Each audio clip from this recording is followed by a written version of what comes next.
It is day one of challenging myself to trust my gut. And my challenge today is to walk along the street, recording from my phone, video of me talking to my phone in a vulnerable way when there are people driving past me, people walking past me, and still show up. This is a fun little social experiment that I'm going to be doing, and the whole purpose of doing this is that I can practice being seen in when I'm uncomfortable. And this is a great practice for me because I'm going to be on stage someday soon. I'm going to be sharing stories. I'm going to be talking about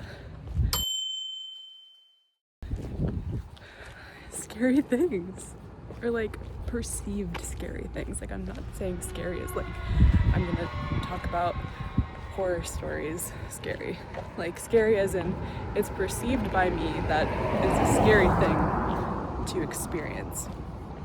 And so yeah, like there's like nobody currently on the street, but I'm like anticipating somebody coming out, and there's a sign that says Jesus says I saw that. That's such a funny metaphor for life, of like we are always watched. Like God is always watching. Jesus is always watching us.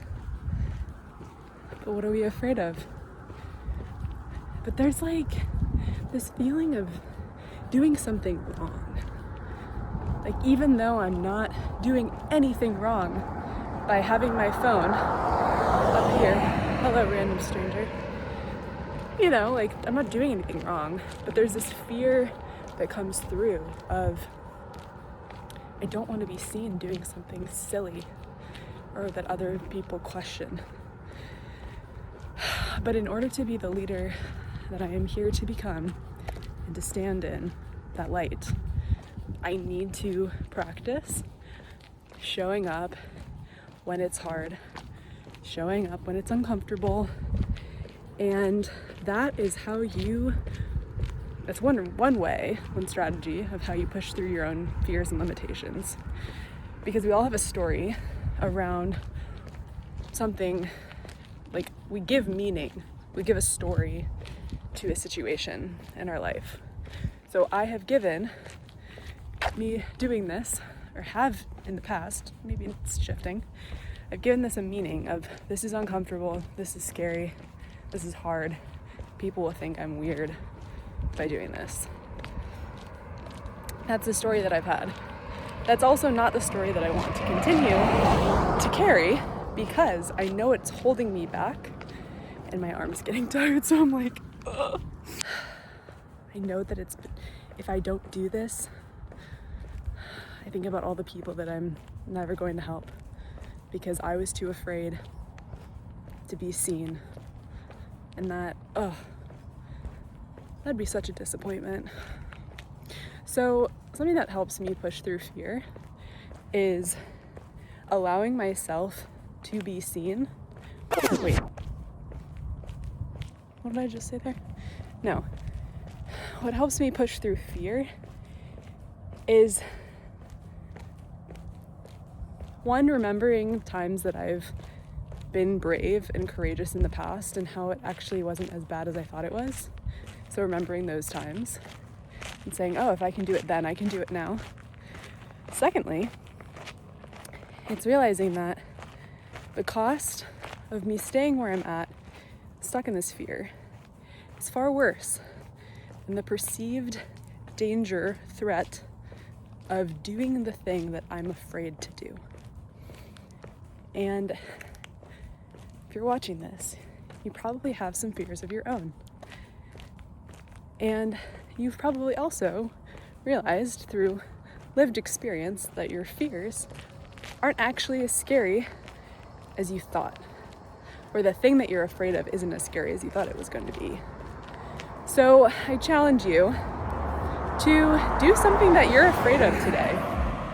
Do something that scares you. Show up anyway. Maybe even film yourself doing it.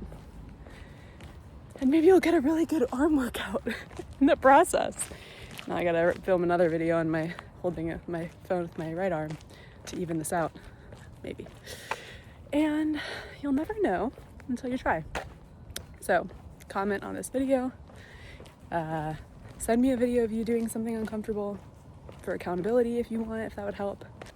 My arm was sore, fatigued. I'm excited to be on this journey with you.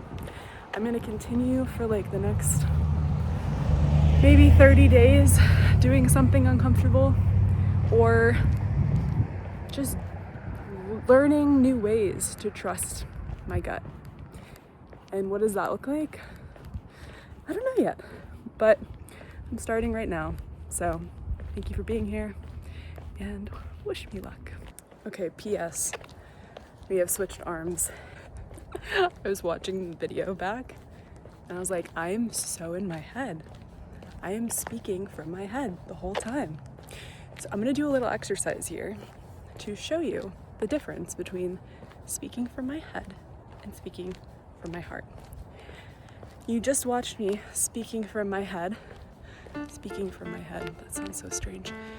You just heard me speak using my energy from my head. Oh gosh, this is getting weirder.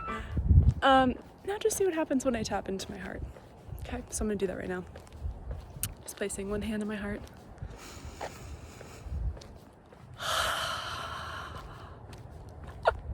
Granted, I'm doing this in public.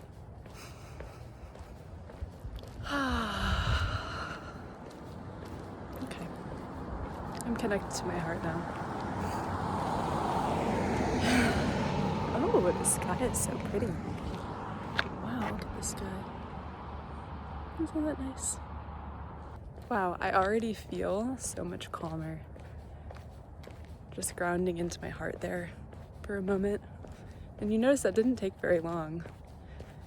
And I already feel like my voice softened, the pace slowed down, my tone dropped and got softer. It's a subtle shift, but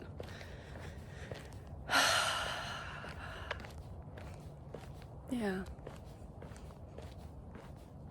Now I'm witnessing myself walking, and I feel so much more at peace. I don't feel as scared, I don't feel afraid. I feel good, I feel grounded, even though I'm walking. My arm's a little sore now on my right side, but I just feel like more like me, you know? I really want to live from this place, and I invite you to try that. I invite you to do that too when you're doing your thing that makes you uncomfortable. If it is speaking, tap into your heart and speak from that place. If it's right before you're about to do the scary thing, tap into your heart, take some deep breaths, connect. And it's these little physiological shifts that we make that really do change how we show up.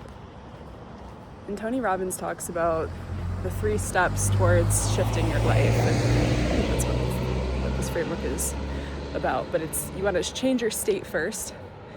So change your physiological state.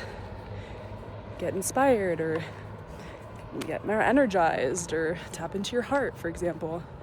And then 2, you want to change the story. What does this mean? So step 1, I just changed my state. I put my hand over my heart, took some deep breaths. Wow, I feel so much more calm. Step 2, changing the story.